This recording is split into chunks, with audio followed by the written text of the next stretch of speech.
Hey guys, welcome to the Simply YouTube channel. My name is Sarah. Today we're going to take a deep dive into measuring KPIs so you can scale your real estate business. Now, before you tune out, I know there is a lot out there about KPIs and I'm sure you're doing lots in your business already, but today I'm going to specifically touch on a few unique or maybe lesser thought of KPIs that I really feel can make a difference in your business. So stay tuned. By the end of this video, I want you to identify 3 new KPIs that you can start to measure and improve your ROI. Now, when I say ROI, I don't just mean return on investment in regards to ad spend, also known as ROAS, but you're spending time or you're paying employees, which is also another big component to return on investment. Are you spending your time in the right place? Are you spending your money in the right place? And are you capturing as much out of that as you can? All right, let's start from the top and roll right through it.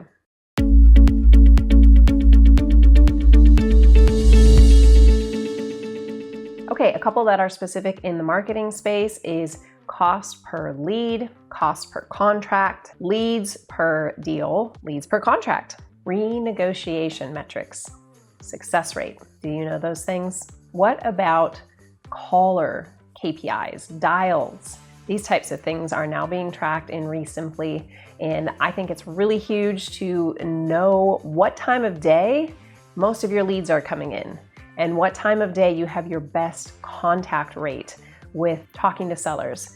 Do you schedule your team accordingly? And do you have tools like automations, SMS, emails, or even AI that can fill in the gaps for you? Because Simply does, and I highly recommend it.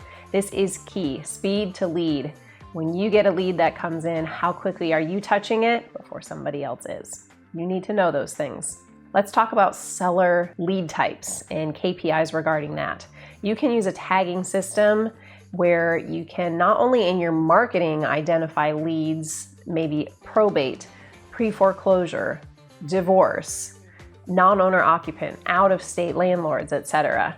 But you can have your sales team follow up on those tags as well and start to see themes where you're getting retail listings versus locking up contracts for rehab, wholesale, etc. And this is going to help you target your marketing to know what you're converting best, but it's also going to help you with training your team.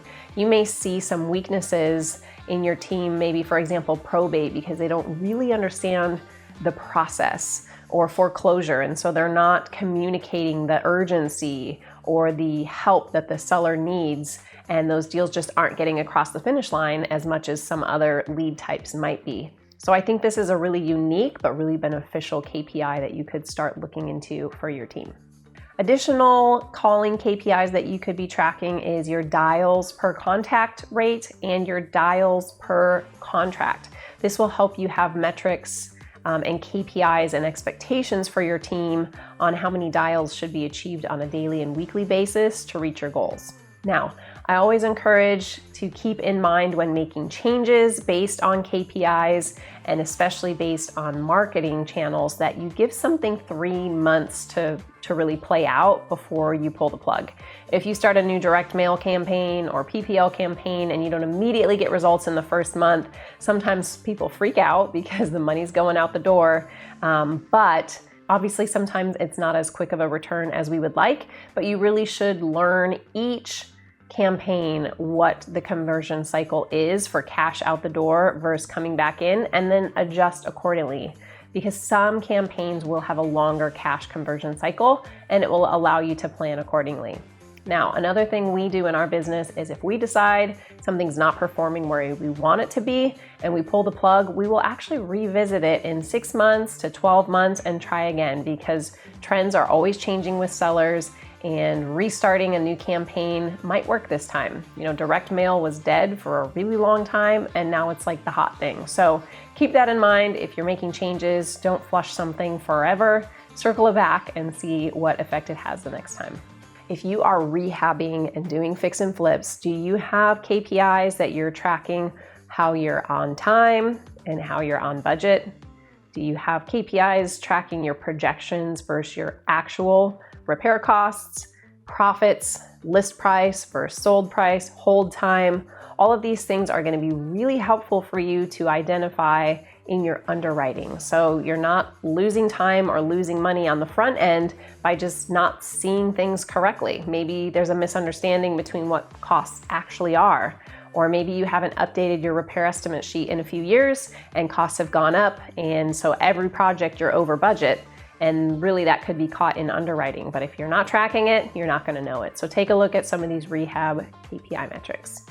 All right, let's talk about wholesaling as well. This KPI is going to apply to whether you're rehabbing or wholesaling, but you may see, if you're tracking deal similarities, that there's certain deals, certain properties that are profitable and certain properties that just aren't profitable, or maybe they just take up way too much of your time, and kind of thinking of the 80-20 rule.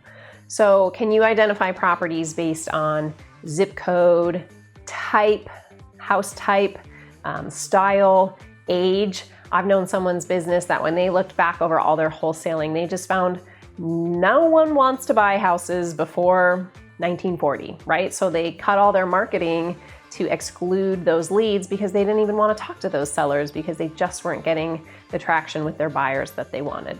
So those are a couple ways to think about KPIs on your actual houses and what's working for you, what's working for your buyers, and what's not. All right, looping in wholesalers, let's talk about your success rate, and let's look at KPIs regarding to deal similarities. All right, you may find that certain deal types just don't work for you. Land, condos, mobile homes, these are some of the lesser ones, but you can get even more specific into things like 2 bedrooms or under 1,000 square feet, or maybe properties that are older than a certain year. And if you look back on all your deal success, you just see that some of them just aren't popular with their buyers, or you're going to spend more time working them, or the profit margins aren't there, etc. So then you can go back and adjust your marketing, especially if you're doing targeted marketing, and just cut out all of those factors so those leads don't even come in the door. You're not even focusing time or money on them, and you're really capitalizing on what's most profitable for you and what your buyers want. Okay, the last KPI we're going to talk about today is sales performance.